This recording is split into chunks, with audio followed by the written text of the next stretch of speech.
Assalamu alaikum wa rahmatullahi wa barakatuh, my dear brothers and sisters. Welcome back to my program, Real Talk. I hope you've been party to the first part of the program. We're talking about issues in Palestine and what has happened in the last 10-15 days of this intense attack on the Palestinian people. Attacks on Masjid al-Aqsa, the third most holiest place in the eyes of the Muslim world and the Muslims themselves, where people, while they were in prayer, were being attacked by rubber bullets and gases, etc. So, this was indiscriminate, totally inhuman behavior that was going on the pretext that they were firing some rockets, whereas the Israeli Defense Force, using their airplanes, had been firing sort of missiles and destroying people's homes, etc. And we've been talking about how the Muslim community has responded, and not just the Muslim community, people of all faiths and no faiths, people of the Jewish community, Christian community, and other communities as well, who linked arms in arms with other people and said, this is inhumane and this is not something that we want to sit back and accept. And they've been protesting, as I say, over 180,000 people in London the other day. Yesterday I got a video saying 250,000 people were marching in Detroit, Michigan, in America. And it's been happening in Toronto and all over the place, where people are protesting at this brutality that the Israeli regime has sort of wreaked on the people of Palestine and Gaza. But we want to see on the other side of it. What can we as Muslims do? And I have two special guests here with me, as they were here 2 weeks ago. My brother Shamsuddin, who's from Bradford, and sister Safina, who's from Huddersfield. She's a professional, he's a professional. And they've been passionately campaigning and working to try and get social justice and equality for the people of Palestine and Gaza as well. So I was talking to brother Shamsuddin before we received a phone call from one of our viewers, and we had a bit of a discussion about boycotts, etc. But I asked him about where how he joined, etc. But we know he's passionate, because we're going to be running out of time if we carry on talking about his passion and how he joined, because I know he is really deeply committed to the cause. But he was deeply engaged in organizing the ride from Bradford to Manchester on Sunday, which, as we were saying, took 18 days. And within 18 days, they planned this amazing event going through Halifax and then Rochdale and ending up in Manchester, where thousands of people turned up. So, I know 18 days, he was saying. But what was the purpose behind that, other than raising awareness? Yeah. I've kind of touched on it earlier on, but I just want to also take the opportunity to thank, on behalf of all the organizers, because on that day, the real heroes of that day were every single one of the riders who made the ultimate sacrifice. Oh, definitely. Literally sweat, blood, and the lot. Not that we had any fatalities, alhamdulillah. The idea was to raise awareness. I remember speaking to many riders yesterday, because it was kind of like reflecting on what had gone on, and to me it genuinely felt like I'd had a dream, except it was a pleasant one that really worn me out. And it was when they were actually going through different parts of the country, different parts of the Yorkshire into Greater Manchester, how people were actually receiving. I actually saw it myself when people were watching those bikers with the flags, actually raising the fist of strength, the unity sign. We had people all the way from Sheffield right the way across to the other side of Greater Manchester, people from all different faiths and national and ethnic background. That's the kind of unity that this was we had hoped for, and thankfully that actually came to manifest on the day itself. Excellent, going into Manchester, they were actually received by not only the people within the Piccadilly Garden itself, but it's a Sunday, and we were blessed with the best weather of 2021 so far. And they were actually welcomed by thousands of people who were just enjoying the day out. These are ordinary shoppers. Just ordinary people of Manchester, irrespective of their race, colour, culture, creed. Just they actually bought into the idea of what this ride was all about. It was a medium, cycling was a medium, but the message was about standing up for injustice. Because Iqbal, the problem that we have in today is a very simple one, and that is, it is a fundamental human rights of any given society to be able to say wrong what is actually wrong. And do you feel that, apart from the specialist media like Iqra TV and others, the mainstream media are sort of trying to blank you out and not giving it any sort of publicity at all? I have a call waiting, so Shall we take the call first? Sure. Yeah. Assalamu It's alaikum. recording. Assalamu So alaikum. shall I? Sir, No, can I have your name, please? my name is Khadija. Khatija, mashallah. Assalamu alaikum. Welcome to Ikra TV. I'm from Batley. Brother, yeah. you know me. I'm from PKW. I know you. Zahida is my. All right, right, okay. Yeah. Yeah, So thank you. brother, Thank you for calling. I'd Yes. like to say a few words. I'm very disturbed. We are very emotionally, because it's one of the holiest places. It's like Makkah, Medina. Right. And I think we should raise voices that we should form a coalition, stop the war coalition. I know there is a sort of stop the war coalition because a couple of years ago we ended up in London and somebody took us. Mike Wood, he came to Batley and he took us and he said, "Girls, we're gonna go from Alikma."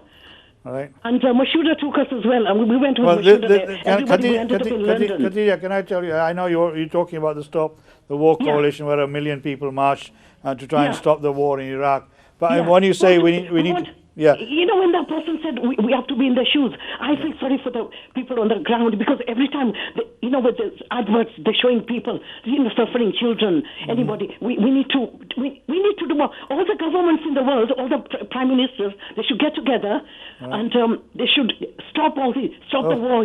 I totally, completely. Khadija, I totally agree with it. And I'm sure many of my viewers. I feel sorry. We're all brothers and sisters in this world. I agree. We're only here for a short while. Agree, Khadija. I feel sorry for the people Yes, and everybody. yes. And can you imagine if we were in their shoes and you'd feel the same on the ground, especially when they've gone nothing. Because they had their country. Their country was prosperous. They had everything. They've got everything. But when wars start, they get conflicts and they lose. Khadija, sorry, I'm going to have to stop you there. Khadija, I'm sorry, I'm going to have to stop you there. I know, I totally agree with virtually everything you're saying. There is a coalition going on, now. I mean, I was in Bradford the other day when we had probably about 4,000 people in the audience. There were people from all walks of life, from all colours, all faith and no faith, including representatives of the Jewish faith who stood shoulder to shoulder with the people of Bradford to say, not in our name. So there is a coalition of that sort. And thank you very much for your points. But I mean, coming back, obviously this is an awareness raising. So can I first also say, I mean, to those 60 riders and the people, the backroom staff, because the backroom staff are equally as important as the riders themselves, that, to have organized an event of that nature, riding through from Bradford to Manchester, planning the routes, make sure that all the stops are organized, having 2 members of parliament coming in the morning, early in the morning on a Sunday, to show them, to say goodbye to them and let them set them off. That is an achievement itself as well, isn't it? So, I mean, in terms of raising awareness, you said you raise awareness. What's the next stage? Yeah. Again, I just need to go back, Iqbal Bhai. We had the 2 members of parliament that turned up to show their support. The icing on the cake in Bradford was we had the leader of the council, right, who Susan was the Hinchcliffe. first speaker, Susan Hinchcliffe. All right, wow. So that's a vindication that we were actually doing the right thing. In Halifax, it was. So you had 2 members of parliament. Yeah. And the leader of the council as well, Susan Hinchcliffe. Yeah. Good on her. In Halifax, we had some of the most highly respected community elders who actually welcomed us, hosted us, and sent off in the most brilliant way you can imagine. Right. In Rochdale, we had very similar situation where the political leadership of the locality, the Deputy Lord Mayor of Rochdale, was actually there to receive us, and a very prominent local MP. What that says, Balba, is that there is a clear vindication that what we were doing was right. And what were we doing? Going back to it again, raising awareness on what? The most unimaginable act of injustice against any given people that could be perpetrated is actually happening right now. I take point with the caller saying that boycotting is not going to work. With respect, I would disagree with that, because if you listen to the success that BDS is making, people need to, research. Can you just explain what BDS is for a minute? Boycott, divestment, and sanction. Right. Boycott, I'm not buying it because I'm checking the label. Divestment, organizations, institutions, corporations that I have dealing with. that I know are investing in entities who then subsequently invest in those kind of settlement areas, illegally acquired lands. Right. I'm going to raise my And then protest. sanctions. Sanction, punishment. Right. Yeah. And that's an international punishment. We will not invest in your country. And that is what people were asking this Okay. government to do over the last 2 weeks, which is impose sanctions on Israel, stop selling arms to Israel as well, in all the events that I've attended. And as I say, in Rochdale, you said that the prominent MP was there. Yeah. I'm assuming that is Tony Lloyd, because I attended a protest in Rochdale about 3 weeks ago, where Tony Lloyd, bless him, also spoke against what was happening in Israel. So we have these some prominent people The doing icing it. on the cake, by the way, was being received in Manchester Piccadilly Gardens by our brother Safran Hussain MP. You know, Right. he actually received us and made a brilliant speech and was actually co-hosting the riders in terms of giving out the medals. You know, it restores faith in our campaign that we're doing the right thing. Our methodology, there's always room for improvement. Of course But there I is, think yeah. the starting point was absolutely on cue. Well, let me just go back to this BDS issue. I mean, let me reiterate what I said earlier. I was extremely actively involved on behalf of local governments in this country on the anti-apartheid campaign. And as a consequence of my involvement, I've been very, very lucky that I've had sort of 3 meetings with Nelson Mandela. As I said, the first meeting was on the first day he arrived in this country. He arrived on Sunday night, and Monday morning, 6:30, about 20 of us were asked to go and see him and talk to him. And his first words were, "I want to thank the people of Britain for their support in the boycott campaign. If it wasn't for your support, your campaigning and your solidarity with the black people of South Africa, we would not have achieved the independence as quickly as we did." So again, that is a lesson to be learned. And the other thing was that there were a lot of organizations, especially public sector organizations, local authorities, who put themselves on the line by boycotting those institutions, as Samshuddin says, like Shell, for example, Barclays Bank. I mean, the Capital and Counties is a big property organization. And some of the local authorities actually pulled out their investment from those organizations, and they refused to invest any more money in some of these institutions. Some of them were actually taken to court. And anybody who wants to know the history of that, just look up the Wheeler versus Leicester City Council case, because Leicester City Council refused to allow access for rugby teams to use their grounds, because their players had actually gone to South Africa when the ANC had asked for a boycott. And when they came back, Leicester City Council said, "Sorry, we're not allowing you to use our grounds because you have broken the boycott." And that ended up in court, and it's an interesting judgment. And that judgment actually allowed a lot of other organizations to start boycotting and imposing sanctions on the South African regime. So, it does work, it does help. And as I say, if you are a legal geek, have a look at it. It's an interesting judgment. I think it was around 1986. And that opened the doors for lots of local authorities to start imposing sanctions and boycotting South African products. We probably need somebody else to try and challenge it as well, because there's lots of new rules that prevent local authorities from doing something like that now. And what we need is a brave local authority to try and take on the government and make it into a test case. But I mean, that's my things off the chest. But I mean, coming back, Sister Sabina, obviously, you are passionately involved. Obviously, everybody is at the moment, emotionally engaged with Palestine. And then suddenly, everything will go quiet and nothing will happen, and people forget. What do we need to do to keep this at the forefront of people's minds? Okay. I mean, nowadays, mera to zamana gaya. I'm old, we've done our bit and we've ended up where we are. You are the future. So, address your generation. Tell them what they need to do to try and keep this issue at the forefront of their minds in their communities on the agenda. Okay, I think the biggest takeaway from sort of this chat, I want it to be that, do small things but do them consistently. So, whether that's do what you can manage with the boycott, rather than trying to, boycott every single product.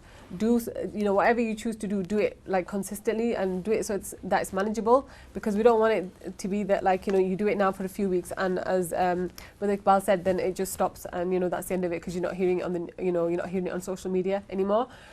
So yeah, just whatever boycott you can do, keep it consistent. Another thing on the Friends of Al-Aqsa website, we've got some hashtag not in my fridge leaflets, so you can print them off and take them to just you can go around to your local takeaways and shops and just make them aware. Don't be forceful or anything, or you need to boycott everything. You just give them the information, and then the rest is up to them. Then at least you can say you've done your bit. So yeah, just doing small things but doing them consistently. And then in terms of social media, just keep sharing. Just if you're following, there's quite a few prominent figures on social media. I'm not sure if I'm allowed to mention them or not. So, but there are quite a few. So just keep following them, and they're consistently posting out what's happening in Palestine. So yeah, just keep it on your social media. Keep your boycotts, keep it consistent and make it manageable. So you don't want to boycott everything and then that only lasts for a few weeks. You want to do it so you're managing to do it consistently. So if you say to the Muslims of this country, for example, we got the wedding season coming up. Yeah. There'll be big weddings in our community. Yep. Right? And every wedding, people say, "Where's the Coke? Coca-Cola kahan hai?" Do you know what the Mr. T's? Sorry, I don't know if I'm allowed to say, but Mr. T's have actually boycotted all Israeli products. So, and a few weeks ago, somebody went into Mr. T's and asked for Coca-Cola, and they turned around and said, "We don't sell Israeli products." So, what reply do you have to that? Do you know what I mean? And this is obviously the Muslim community, so they, what you can't really. Do you know what I mean? Would you say to the Muslim community, obviously, if you if you take nothing away, take one thing away, for example, that if you boycott Coca-Cola on its own, do you think that would have an impact? Yeah, I do. I think Coca-Cola are very powerful, like you said, at all the weddings. Like you said, Coca-Cola is guaranteed, and with the wedding season coming up, that I think will have a lot of impact. I mean, Shamsuddin, obviously, he's a lot more experienced than me, so I'd love to hear his thoughts on it. But I was going to ask him, yeah. Yeah, but as a relative newbie to Friends of Al-Aqsa, I'd say, yeah, it would make a big impact. Okay. What are your thoughts, brother? It goes back down to the same thing that we've talked about several times again, which is about the people's power. The change that we're hoping to see, and we can only hope to see the changes, will actually come from our own struggles and efforts.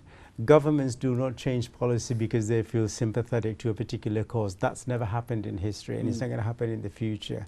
It will only happen because ordinary people in the community, in society, will say, you know what, this is not happening in my name, which is why you have our cousins of the Jewish faith actually standing up. And on that, can I actually make a point? It is not anti-Semitic to question the Zionist narrative, because Zionism actually comes from a political ideology. Judaism is a faith, one that prescribes to the three major faiths of the Abrahamic faith. So let's be clear. So we've got to have confidence to be able to question those narratives. We've got to be able to raise questions about the language being used. And the other point that I really wanted to touch on, Iqbal, it is shameful that majority of the campaign to raise awareness and to put pressure to bring the Israeli government to take responsibility is actually coming from the non-Muslim communities throughout the globe.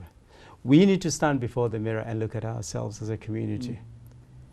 So I appreciate what the brother was saying, boycott doesn't work. Well, it's a theory that's actually been proven. Well, as I say, it does work. The sister who raised the question about we must get political leadership to work together and bear pressure on this powers and whatnot. Ideal thinking, but you know what? Again, changing the dynamic for a moment. On the day of Qiyamah, Allah is not going to ask me about the actions of my government, but He will certainly ask me what it is that I have done as an individual level to raise awareness of myself. Extremely valid point. I think that is one of the most fundamental points that people I've heard, and I've said this as well, that we, each and every one of us individually, need to really look deep inside our own selves and say, what have we done? Forget what governments are doing or not doing. Forget what institutions are doing or not doing. It's what have you done? Have you made one change in your life that could help our brothers and sisters in Palestine? And that is something that obviously, we come up to. I mean, Sister Safina, obviously we're running out of time, but I mean, have you got any special message at the end, quickly to tell our viewers, other than what you've just said, which is, be sort of consistent, etc. Anything like that? Yeah, you just took all the words out of my mouth, and you made some really good points. It starts with us guys. We've got to change ourselves, and be active and not be scared. Like brother Shamsuddin just said, we are not anti-Semitic by speaking up and giving our Palestinian brothers and sisters a voice. When we see injustice, we have to speak up, and we have to be brave, and be compassionate. But sometimes you need to even be positively assertive. But you just got to be brave and just do it. And at the end of the day, if you don't give them a voice, who will? So, be active, join our marches. We've got one coming up, actually. I did write it down, 1 second. The next one is... 9th of June? The 9th of June is when you meet your MP for... so you're lobbying your MP, so there's more information on that on the website. So that's the 9th of June. We've also got another protest coming up on Saturday the 12th of June, and that's in Westminster. So yeah, be active, with the protesting, and obviously you're boycotting, but also remember that everything is from Allah subhanahu wa ta'ala. This is a test for us as well.